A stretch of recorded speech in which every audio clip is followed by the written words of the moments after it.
Dear students, let's have an overview of participles. Even for the students who have been studying English language for years, it is challenging for them to identify and use the participles correctly. Let's have a practical overview. First of all, as you already know, that participles have two forms. One is the present participle and the second is the past participle. The ing form of the verb used as an adjective is called a present participle. And third form of the verb that is used as an adjective is called a past participle. So as they are modifying, they obviously take some noun or pronoun and they modify it. And they must be placed very close to that particular noun or pronoun. For example, in these examples, it is no fun nursing a broken heart. In this example, broken is modifying the noun heart. That is why it must be placed very close to that particular noun it modifies. And I'm listening to the falling rain. Falling as an adjective, ing form as an adjective, is modifying the noun rain. That must be placed very close to it. So it is, I hope, clear. When we talk about the participle phrase, you must know that sometimes participle is not a single word. It can be in a phrase.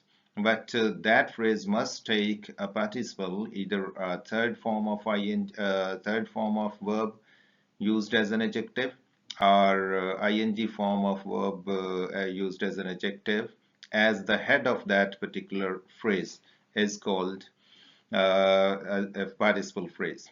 Taking his coat, he walked away.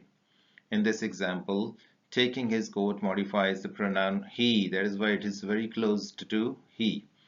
The other way round, writing other way round will be incorrect. He walked away taking his coat will be incorrect.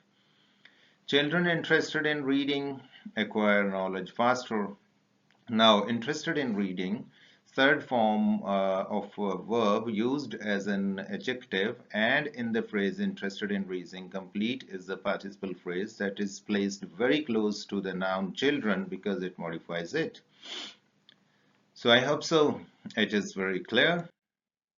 When we talk about the position, as I already have repeatedly declared, that participle either in a single word or in a participle phrase that must be placed very close to its noun it modifies. In these examples, walking down the street, I saw a strange sight. There are two nouns or pronouns in the main clause, I and sight. So walking down the street is modifying the noun I. That is why it must be placed very close to the I. The first example is correct. The second example, the same example we have interchanged, taking the main clause at the beginning and participle phrase at the end. I saw a strange sight walking down the street. So in the second example, walking down the street modifies the noun sight. That is incorrect. It can sometimes be dangling. That is why they are called dangling modifiers, because it creates a confusion that which noun they are modifying. The last two examples are both correct but with different meaning. For example, the man saw the girl lighting a lamp. So lighting a lamp modifies the noun girl in the third example.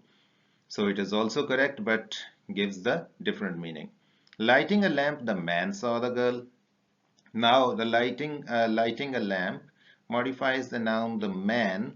That is why it is also correct but with different meanings. So as we say that every example is correct besides the second one because it creates a confusion.